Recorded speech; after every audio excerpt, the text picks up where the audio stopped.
Vice ganda kinampihan ng kasama sa trabaho at Nico Natividad sinang-ayunan ang pahayag ng isang kapamilya hunk aktor. Yan ang pag-uusapan natin mga kaparokya, pero bago natin talakayin yan ay humihiling ako na pakisubscribe ang aking YouTube channel. Pakiclick ang bell icon para una kayong manotify sa mga bagong video na ilalabas ko. At pakidamay nyo na din na i-follow ang aking Facebook page na Mega TV at TikTok account na Kaparokya TV. Salamat!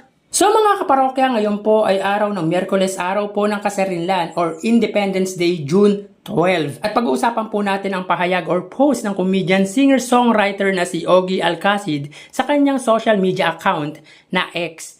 At ayon sa kanya, "This is long overdue. There is a friend I know who comes to work only having the sole intention of making people happy. These people takes it all for the team, for the show, and for the madlang people. This is why I stand for this friend of mine, imperfect as she is." Anong masasabi nyo mga kaparokya sa sinabi ni Ogie Alcacid? Well, para sa akin mga kaparokya, hindi natin masisisi si Ogie Alcacid kung yan ang kanyang nasa saloobin hinggil sa issue ng kanyang co-host sa It's Showtime. Kahit naman siguro sa Eat Bulaga, magkaroon lang ng issue ang isa, ay ganun din ang gagawin. Magkaiba lang ang It's Showtime at Eat Bulaga dahil sa Eat Bulaga, walang politika. At hindi kinukonsinti ang nakagawa ng mali.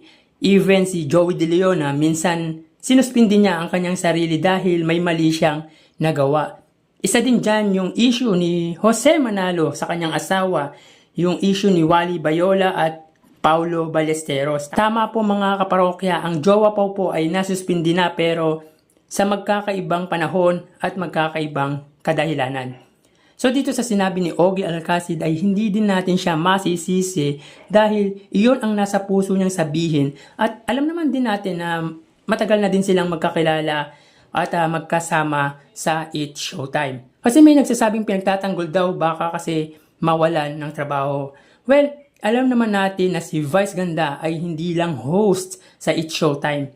Siya yung final say sa It's Showtime kung kaya't malaki din ang impluensya ni Vice Ganda sa ABS-CBN. Pero I don't believe na ginawa ni Ogie yan dahil ayaw matanggal sa trabaho or whatever reasons. Dahil para sa akin mga kaparokya ay hindi naman sagot sa isang interview ang pahayag ni Ogie Alcacid. Yan ay kusa at galing sa puso na ipinost sa kanyang social media account na X. Mga kaparokya, kung ikaw ang nasa posisyon ni Ogie Alcacid, gagawin mo din ba na ipagtanggol ang kasamahan mo sa trabaho lalo pat mataas ito?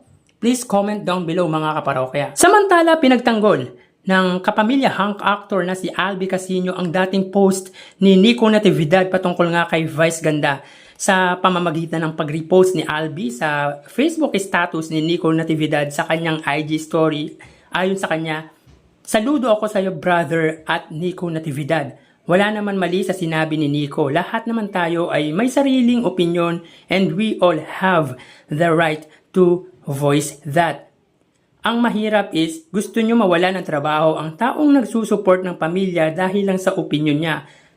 So kayo mga kaparokya, anong masasabi nyo sa pahayag ni Albi Casino patungkol nga sa pag-repost nito sa Facebook status ni Nico Natividad? Well, agree naman tayo sa sinabi ni Albi Casino na malaya tayong maghayag ng sarili nating opinion.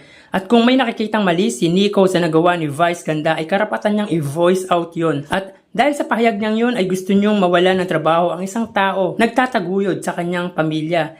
Alam niyo mga kaparokya, kahit pa sabihin natin na kaibigan ni Vice Ganda or malaki ang impluensya ni Vice Ganda sa ABS-CBN, hindi ako naniniwala na magpapadikta ang namumuno sa ABS-CBN, particular kay Coco Martin na nasa probinsyano ngayon si Nico Natividad. Alam naman natin na si Coco Martin ay galing din sa hirap at ramdam niya kung ano yung nararamdaman ng taong galing sa mahirap. So hindi ako naniniwala na dahil lang sa pahayag ni Nico Natividad ay tatanggalin siya sa trabaho. Diba sinabi nga ni Nico Natividad na ang kadahilanan kung bakit dinilit niya ang kanyang Facebook status ay dahil na rin po sa management decision. So karapatan din naman talaga ni Nico Natividad na i-voice out kung ano ang nararamdaman niya.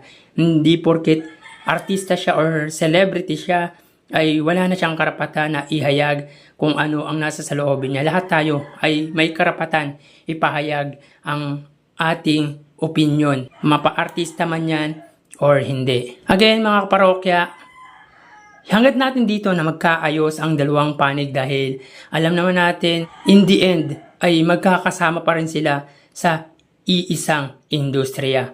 So tara ating alamin ang online viewership ng dalawang bigating noontime show. Para sa Eat Bulaga under TVJ Facebook page na may 2.4 million followers at sa It's Showtime naman na may 18 million followers.